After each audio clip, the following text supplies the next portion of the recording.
Bonjour, bonjour, j'espère que vous allez bien. Alors je vais enregistrer deux vidéos à la suite sur deux thématiques qui me tournent dans la tête depuis quelques jours et que je n'ai pas pris le temps d'enregistrer. La première vient d'une conversation que j'ai pu avoir avec l'une d'entre vous autour du fait de laisser des plumes dans un projet ou dans une collaboration et finalement d'être déçu, de perdre confiance ou d'avoir une déception, ouais, par rapport à une situation. Alors, ce qui m'est venu quand j'ai échangé avec cette personne, c'est que, comme vous le savez, pour moi, tout est une histoire de positionnement et de posture quand on prend une décision, quand on mène un projet, quand on envoie un message. En fait, tout part d'un point source. Il y a vraiment un point. C'est presque une géolocalisation. Enfin, moi qui suis extrêmement visuelle, j'ai toujours des images assez simples en tête. Pour moi, le positionnement, il est déjà intérieur. La posture, elle est intérieure, elle se ressent. Le positionnement, il n'est pas à l'extérieur de nous, jamais, jamais. Ça peut jamais être à l'extérieur de nous. Et la posture n'est pas à l'extérieur de nous non plus. En fait, la posture, elle est conjointe au positionnement, c'est-à-dire que quand on a un positionnement, et bien après, on a une posture qui est en lien avec ce positionnement. Et ça, c'est évidemment partout et tout le temps dans la vie. Hop là. Ça fonctionne à la fois quand on est homme, femme, et puis quand on est père, mère, ami, et puis chef d'entreprise, bien sûr. Donc, dans le cas de l'entrepreneuriat, l'endroit depuis lequel on va se positionner, depuis lequel on va parler, depuis lequel on va faire des choix, depuis lequel on va visualiser aussi les étapes d'après, construire un projet, il est fondamental parce qu'en fait, si l'endroit que vous avez choisi, il est sur un terrain meuble et que finalement vous n'avez pas un ancrage suffisamment puissant et profond sur ce terrain, vous allez vous casser la figure parce qu'en fait, voilà, vous allez vous embourber ou alors vous ensabler, vos fondations de positionnement vont s'écrouler. Enfin, en tout cas, ça ne va pas être solide et surtout, ça ne va pas vous permettre d'avoir un tremplin qui vous propulse dans le temps et qui vous soutient dans le temps. Et alors, je racontais ça et on parlait de ça avec cette personne parce que moi, j'ai remarqué dans mes expériences personnelles, qu'elles soient entrepreneuriales ou perso-perso, que quand je prenais une décision depuis le mauvais endroit, j'allais absolument et d'une manière complètement certaine laisser des plumes à la fin du projet, à la fin du sujet. Donc, parce qu'en fait, je prends une décision du mauvais endroit avec la mauvaise intention et avec la mauvaise énergie, et ça m'amène à finalement une déception, une situation qui ne tourne pas à mon avantage, qui va se révéler différente de ce que j'avais envisagé et projeté, qui va me surprendre, mais pas dans le bon sens, et puis qui va être finalement activé et mené avec souvent une énergie de peur ou une énergie d'ego. Voilà, quand on prend une décision avec son ego, on n'a pas les mêmes effets qu'une décision prise avec le cœur, rien à voir. Et quand on prend une décision qui est menée par la peur de manquer, la peur de plaire, enfin, ou de déplaire, enfin voilà, toutes les peurs qu'on peut imaginer. Eh bien, à chaque fois, en fait, on ne prend pas une décision et on ne mène pas une relation ou un projet avec la bonne énergie. Et donc, on va se gameler à la fin. Et quand je dis se gameler, c'est laisser des plumes. C'est-à-dire que la situation, le développement du projet n'a pas été juste pour soi. Et la plupart du temps, donc, on va avoir des déconvenues, éventuellement des déceptions. Et on peut aussi associer ça à des pertes d'argent ou à voilà, des surprises financières qui vont nous laisser vraiment dans l'embarras.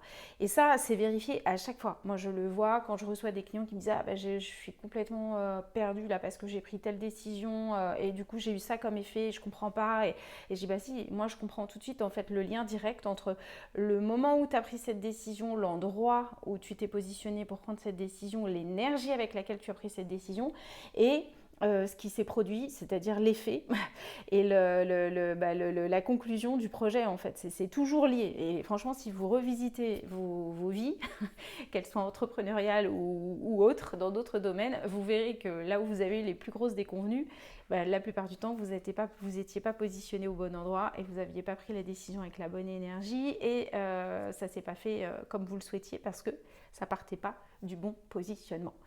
Je regarde mes petites notes. Donc oui, il y a une question de justesse, c'est-à-dire que on y laisse des plumes quand c'était pas juste dès le départ. Et ça, c'est pas évident de le voir au moment où on est dans l'action, parce que voilà, on n'a pas forcément le recul, on n'a pas forcément le ressenti, on n'a pas forcément les alertes, mais c'est parfois au bout de quelques étapes, quelques semaines, quelques mois, qu'on se rend compte qu'en fait, c'est pas juste pour soi, on s'y retrouve pas complètement, c'est pas tout à fait aligné avec soi et donc aussi avec sa boîte. Et c'est là que la plupart du temps, on va rencontrer des choses qui sont pas agréables. Mais pourquoi? Parce qu'en fait, au préalable, on ne s'est pas respecté. C'est-à-dire qu'on ne s'est pas respecté dans ses valeurs, on ne s'est pas respecté dans ses besoins et on ne s'est pas respecté dans ses envies. Donc, valeurs, besoins, envies. Et ça, les valeurs, les besoins et les envies, parfois, on a l'impression qu'elles sont décorrélées de notre entreprise, ou en tout cas que les valeurs, les besoins, les envies de notre boîte ne sont pas les mêmes que les nôtres. Alors ça, oui, ça existe. c'est tout à fait juste, ça peut. Parfois, c'est complètement connecté. Enfin, en tout cas, les envies sont identiques entre les nôtres en tant que chef d'entreprise et les envies de la boîte, les besoins du chef d'entreprise, les besoins de la boîte et les valeurs du chef d'entreprise, les valeurs de la boîte. Donc, parfois, tout ça, ça avance en synergie. Donc, OK. Et donc, il s'agit, quand on prend la décision de checker qu'à ces 3 étages, ces 3 niveaux, on est OK et que tout est bien ajusté et aligné en conscience. Mais parfois, effectivement, les besoins de l'entreprise, elle aurait besoin de faire du chiffre d'affaires. OK. Mais soit, en tant que chef d'entreprise, on a besoin de faire du chiffre d'affaires avec quelqu'un qu'on ressent bien, avec quelqu'un qui fait du sens pour nous, avec quelqu'un en qui on a confiance, avec quelqu'un qui nous fait nous dire ok, ça va être une belle collaboration, ça va être nourrissant pour les deux parties et je vais vraiment adorer accompagner cette personne. Donc vous voyez, là, il peut y avoir une dissonance entre les deux besoins. Donc c'est comment on prend la décision, est-ce qu'on se positionne, est-ce qu'on prend la décision depuis le besoin de l'entreprise ou depuis le besoin du chef d'entreprise? Bon, moi, mon avis, c'est toujours de revenir à soi et de prendre les bonnes décisions en les validant à chaque niveau, aux 3 niveaux dont je viens vous parler, en tant que chef d'entreprise. Mais c'est important d'avoir conscience de ces 3 niveaux de check et du fait que l'entreprise peut ne pas avoir les mêmes besoins ou les mêmes envies ou les mêmes valeurs sur certains sujets que vous et comment vous synchronisez vos niveaux d'engagement et d'alignement pour être super synchronisé dans vos prises de décision et ne rien regretter après et ne pas vous sentir inconfortable, ressentir quelque chose qui n'est pas correct pour vous. Voilà, j'avais envie de partager ça sur le fait qu'on laisse toujours des plumes dans des projets ou dans des prises de décision ou dans des collaborations, dans des relations pour lesquelles on n'a pas, au départ en fait on n'était pas juste dans son alignement, dans sa posture, dans son positionnement.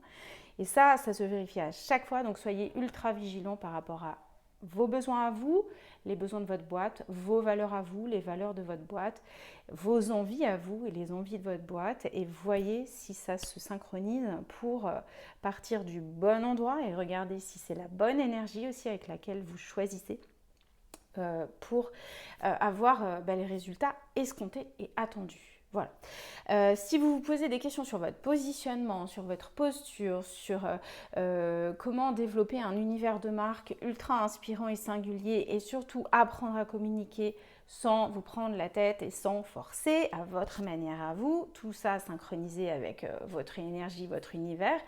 Voilà, moi je vous accompagne sur votre énergie de marque et sur de la communication énergétique et sur du positionnement et je serais ravie d'être votre guide, votre conseil pour révéler votre marque ou vous révéler vous dans votre business enfin on peut tout faire comme vous avez envie, c'est à la carte.